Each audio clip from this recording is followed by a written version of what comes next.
श्रोताओं नमस्कार। कोविड-19 पर आधारित इस विशेष कार्यक्रम में आज मैं दीपेंद्र सिवाच।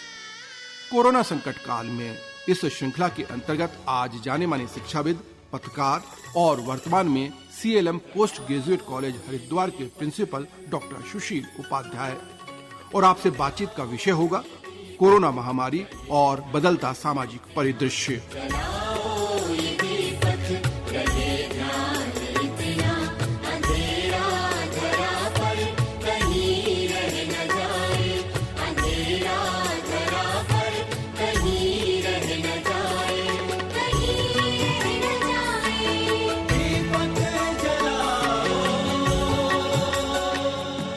श्रोताओं, कोरोना महामारी मानव समाज पर एक बड़ा संकट है। एक ऐसी महामारी जिसने पूरे विश्व को मानो थाम दिया हो। मानव समाज की तीव्र गति को एकाएक ब्रेक लगा दिए, जिससे मानव समाज को जोरदार झटका लगा। अब इस झटके से पूरा विश्व धीरे धीरे उबरने का प्रयास कर रहा है। इससे बचने के लिए सरकारों ने जो लॉकडाउन लगाए थे वे अब धीरे धीरे खत्म किए जा रहे हैं। भारत में भी अब अनलॉक 1 लागू किया गया है, जिससे धीरे धीरे सभी चीजों को व्यवस्थित करने का प्रयास किया जा रहा है। लेकिन इस महामारी से निपटने के लिए फौरी तौर पर हमने बहुत से उपाय किए। ये ऐसे उपाय थे जो हमारी जीवन पद्धति के लिए लगभग नए थे। अब कहा जा रहा है कि ये बदलाव भविष्य में हमारे जीवन के अनिवार्य अंग होंगे, हमारे नए सामान्य होंगे। सच तो ये है कि मानव समाज पर आए हर संकट के बाद समाज वैसा बिल्कुल नहीं रह जाता जैसा उस संकट के आने के समय होता है। कोरोना महामारी के बाद भी ऐसा ही होगा, ऐसा विशेषज्ञों का मानना है।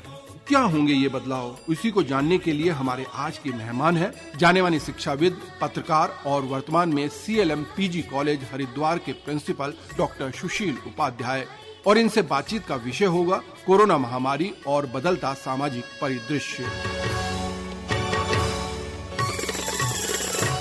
सुशील उपाध्याय जी, हमारे कार्यक्रम में आपका बहुत बहुत स्वागत है। जी धन्यवाद सर। एक बड़ी मानवीय त्रासदी कोविड-19 के रूप में हमारे सामने है। पूरी जो ये एक महामारी है, इसको आप किस रूप में देखते हैं? देखिए, पिछले 3 महीने में अगर भारत के संदर्भ में बात करें तो चीजें बहुत तेजी से बदली हैं और हम कह रहे हैं कि ये उस दौर में हम आ गए हैं कि जिसे फास्ट फॉरवर्ड का दौर कहते हैं। यानी जो चीजें 1 साल में, 1.5 साल में, 2 साल में होनी थी, वो चीजें कुछ दिनों के भीतर हमें होती हुई दिख रही हैं। और ये इतना व्यापक बदलाव है कि हम इसे केवल एक मेडिकल जुड़ा हुआ इश्यू देखकर नहीं स्वीकार कर सकते या समझ सकते, बल्कि इसका बहुत व्यापक प्रभाव है समाज पे, व्यवस्था पे, सरकारी तंत्र पे, लोगों के पारस्परिक रिश्तों पे। तो ये कह सकते हैं कि बहुत ही व्यापक पैमाने पर इस महामारी ने लोगों को प्रभावित किया है। डॉक्टर उपाध्याय, ये कहा जाता है कि जब भी कोई बड़ा संकट आता है, समाज अपने भीतर बहुत सारे बदलाव लाता है। क्या इस बार भी आप ऐसा देख रहे हैं कि हमारे समाज के भीतर बदलाव आएंगे? शिक्षक के नाते भी मुझे कई बार ऐसा लगता है कि जिस तरह की जिंदगी हमारी कोरोना से पहले थी, शायद उस तरह की जिंदगी हमारी कोरोना के बाद नहीं होगी। बहुत सारी चीजें हम बदली हुई देखेंगे अपने आसपास, और वो बदलाव व्यक्तियों में भी दिखाई देगा, समाज के भीतर भी दिखाई देगा, सरकारों के भीतर भी दिखाई देगा और इसकी पूरी फंक्शनिंग में भी दिखाई देगा। वो कौन से ऐसे बदलाव हैं जो अब जो पोस्ट कोरोना जो सोसाइटी होगी उसमें आएंगे? खासकर समाज की दृष्टि से अगर हम देखें, आपस में जो मानव संबंध होंगे वो किस तरह के होंगे? देखिए, जब हम पोस्ट कोरोना समाज के बारे में सोचते हैं तो मेरा जो विचार है वो ये है कि हमारा इस कोरोना काल से गुजरने के बाद अपने समाज को लेकर हमारा विश्वास पहले के मुकाबले ज्यादा घना होगा, क्योंकि मनुष्य होने के नाते अभी तक हमारे भीतर ये प्रवृत्ति रही है कि एक जन्मजात करुणा और दया का भाव रहा है। जो भी व्यक्ति पीड़ित रहा है तो हम उससे निकटता महसूस करते रहे हैं, लेकिन संभवतः इस पीढ़ी के जीवन में या इससे पहली पीढ़ी के जीवन में एक ऐसी महामारी हमारे सामने मौजूद है जिसमें हमें ये बताया जा रहा है कि लोगों को दूर रहना है, लोगों को निकट नहीं आना है भौतिक रूप से, शारीरिक रूप से। लेकिन जब ये शारीरिक रूप से और भौतिक रूप से दूर रहने की बात कही जा रही है तो हमारे भीतर समानांतर रूप से एक द्वंद्व मौजूद है। वो द्वंद्व ये है कि नहीं, हम मनुष्य हैं तो हमें एक दूसरे के निकट जाना है। तो आप ये देखेंगे कि जैसे ही कोरोना का ये समय बीतेगा तो मनुष्य के ज्यादा निकट महसूस करेगा अपने आप को, शारीरिक दूरी रखते हुए भी। तो एक बड़ा बदलाव तो ये आएगा। दूसरी एक चीज और ये आप देखेंगे कि जो राजनीतिक व्यवस्था होगी वो किस तरह से समाज के लिए एक ड्राइविंग फोर्स का काम करेगी या व्यक्ति के लिए एक ड्राइविंग फोर्स का काम करेगी। कोरोना से पहले दुनिया भर में व्यक्ति अपने व्यक्तिगत अधिकारों को लेकर काफी जागरूक था और उसके लिए काफी कोशिश करता था कि उसके व्यक्तिगत अधिकार किसी भी स्तर पर प्रभावित नहीं होने चाहिए। लेकिन कोरोना ने संभवतः हमें इस बात के लिए तैयार किया कि हमें व्यक्ति के रूप में जो अधिकार प्राप्त हैं उनमें से कुछ अधिकार समाज को और कुछ अधिकार सरकारों को सौंपने होंगे ताकि हम मानव के रूप में और मानवता के रूप में हम सर्वाइव कर सकें। एक बड़ा बदलाव मैं उस तरह से देखता हूं जिन स्थितियों से हम गुजर रहे हैं। क्योंकि ये स्थितियां आपातकालीन हैं, तो इन आपातकालीन स्थितियों में चाहे हमारे आसपास की चीजें हों, चाहे हमारे आसपास की व्यवस्था हो, चाहे हमारा व्यवहार हो, चाहे हमारे इंसान के रूप में एक दूसरे से संबंध हो, वो बहुत तेजी से बदले हैं। और जो आज हम अपने आसपास अगर देखते हैं कि हमारे आसपास जो चुनौती है वो चुनौतियां किस तरह की हैं। एक हम ये महसूस कर रहे हैं कि जैसे एक नियंत्रण हमारे ऊपर है, वो नियंत्रण समाज का भी है, वो नियंत्रण सिस्टम का भी है और व्यक्ति के रूप में वो नियंत्रण हमारे ऊपर खुद का भी है। अब इस नियंत्रण का कोई न कोई मनोवैज्ञानिक प्रभाव हर एक मनुष्य पे पड़ना है और जब मनुष्य पर इस नियंत्रण का कोई मनोवैज्ञानिक प्रभाव मौजूद है तो उस मनोवैज्ञानिक प्रभाव से हमारा समाज और व्यवस्था भी अछूती नहीं रह सकेगी। यहाँ इस पूरे संदर्भ में कुछ ऐसी चीजें हैं जो आने वाले समय में बदली हुई दिखाई देंगी। सामान्य तौर पर लोगों में स्वास्थ्य को लेकर जागरूकता बढ़ेगी। दूसरी बात, एक बड़ा बदलाव ये दिखाई देगा कि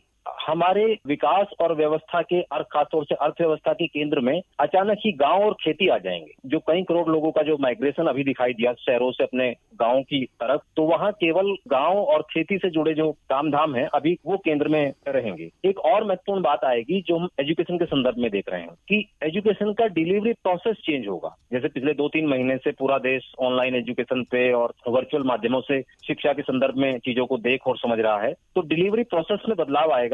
यानी अगले सेशन में एजुकेशन का कोई भी फॉर्मेट हो, प्राइमरी एजुकेशन हो, सेकेंडरी एजुकेशन हो, हायर एजुकेशन हो या रिसर्च हो, वो वैसी नहीं रह जाएगी जैसी कि प्री कोरोना समय में थी। और एक और बात की तरफ मैं आपका ध्यान आकर्षित करना चाहता हूँ, वो बात यह है कि किसी न किसी लेवल पर आम आदमी की जिंदगी में प्रौद्योगिकी का प्रभाव बढ़ेगा। आज वो व्यक्ति भी जिसे सामान्य तौर पर वर्चुअल मीडिया से, इंटरनेट से या कंप्यूटर के माध्यम से काम करने में डर लगता था, लेकिन बाध्य किया कोरोना ने इसकी वो तकनीक के ज्यादा निकट आए। कुछ मोटी चीजें मुझे दिखती हैं जो आने वाले समय में सामने दिखाई देंगी। जी हाँ, देखिए एक जो बड़ा बदलाव आया है वो शिक्षा के क्षेत्र में आया है और शिक्षा जिस तरह से दी जा रही है वो अब ऑनलाइन दी जा रही है और आप इससे पिछले 3 महीने से जुड़े हुए हैं। आप इस बदलाव पर कुछ कहना चाहेंगे? एजुकेशन का केवल डिलीवरी प्रोसेस चेंज हुआ है। एजुकेशन के जो उद्देश्य हैं, लक्ष्य हैं और जो कंटेंट है उसमें कोई परिवर्तन नहीं आया है।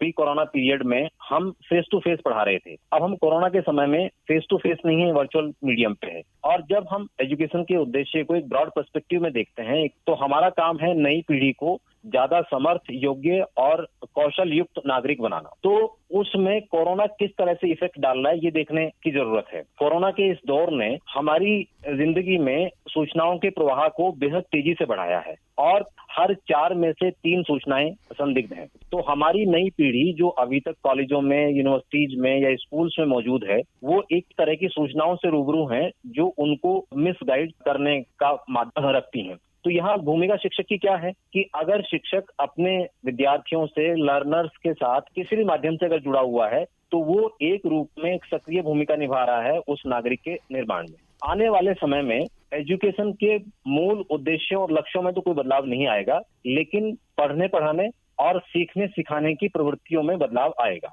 हम चाहे पसंद करें ना पसंद करें, पढ़ाने की प्रक्रियाओं में ऑनलाइन माध्यमों की एक बड़ी भूमिका हो जाएगी। और जैसे इन दिनों हम अपने माननीय केंद्रीय मानव संसाधन विकास मंत्री जी के इंटरव्यू और उनके बयान देख रहे थे, उन्होंने कहा कि भाई अब 1/4 हिस्सा कम से कम एजुकेशन का आपको ऑनलाइन माध्यमों के जरिए ही पूरा करना होगा। जो हमारा कोर्स कंटेंट है, सिलेबस है, उसको हम इस तरह से रिफॉर्मेट कर रहे हैं कि वो वर्चुअल मीडियम के ज्यादा नजदीक हो सके, उसके साथ ज्यादा सहजता से आ सके। अगर हम इस डिलीवरी सिस्टम की बात करें, ऑनलाइन शिक्षा की बात करें, तो मुझे 2-3 समस्याएं लगती हैं इस सिस्टम में है। एक तो ये कि जो गरीब छात्र हैं जिनके पास इस तरह के सोर्सेज नहीं है, इस तरह के रिसोर्सेज, जो गैजेट्स चाहिए, जो इंटरनेट चाहिए, वो उनके पास नहीं है, तो क्या वो पिछड़ जाएंगे? दूसरी बात यह है कि सब जगह अभी भी इंटरनेट की वो सुविधा नहीं है, खासकर दूर दराज के क्षेत्रों में। और एक तीसरी जो है कि हम लोग अक्सर आजकल बच्चों को कह रहे हैं कि वो बहुत ज्यादा मोबाइल देख रहे हैं, बहुत ज्यादा ऑनलाइन है और इससे उनके स्वास्थ्य पर गलत प्रभाव पड़ रहा है। एक तरफ तो हम उन्हें इससे बचाना चाहते हैं, दूसरी तरफ हम इसकी ओर अब बढ़ रहे हैं, तो ये एक तरह का विरोधाभास है। तो ये जो ऑनलाइन शिक्षा की समस्याएं हैं, इसको हम किस तरह से टैकल करेंगे और किस तरह से आप इसको देखते हैं? जी देखिए, आपने बहुत ही महत्वपूर्ण बिंदु की तरफ इशारा किया।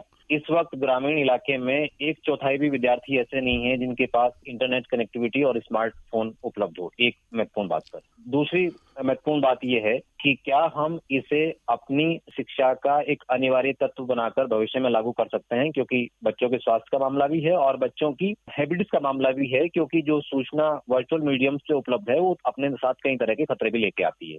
इस संदर्भ में भारत सरकार ने हाल में जो 2-3 महत्वपूर्ण घोषणाएं की हैं वो भविष्य की तरफ एक अच्छा संकेत करती हैं। भारत सरकार ने कहा है कि भाई पहली से लेके 12वीं क्लास तक हर एक क्लास के लिए एक अलग दूरदर्शन पे एक अलग चैनल होगा, आकाशवाणी पे एक अलग चैनल के माध्यम से टीचिंग प्रोसेस होगा और उसके बाद यूजी पीजी में हर एक सब्जेक्ट के लिए एक एक्सक्लूसिव चैनल होगा जो 24 घंटे न केवल अंग्रेजी में बल्कि 8-10 भारतीय भाषाओं में भी प्रसारण करेगा। हम कह सकते हैं कि उस दौर में आएंगे कि जहां एक ऑनलाइन एजुकेशन में एक बड़ा कंपोनेंट हमारा नेशनल ब्रॉडकास्टर है या नेशनल टेलीकास्टर है, दूरदर्शन और आकाशवाणी, वो इस रूप में यहाँ पर एक बड़ी भूमिका निभाएंगे। एक बात की तरफ और मैं इशारा करना चाहता हूँ कि ये मान के हम चल सकते हैं कि ऐसा बिल्कुल नहीं होगा कि 100% एजुकेशन या हमारा हेल्थ सिस्टम बहुत ही ऑनलाइन या वर्चुअल दुनिया पर चला जाएगा। हम एक तरह के टेस्टिंग फेज में हैं और चीजें जैसे ही पूरी तरह ठीक होंगी तो एक हिस्सा वर्चुअल एजुकेशन का या वर्चुअल एक्टिविटी का बना रहेगा, लेकिन हम दोबारा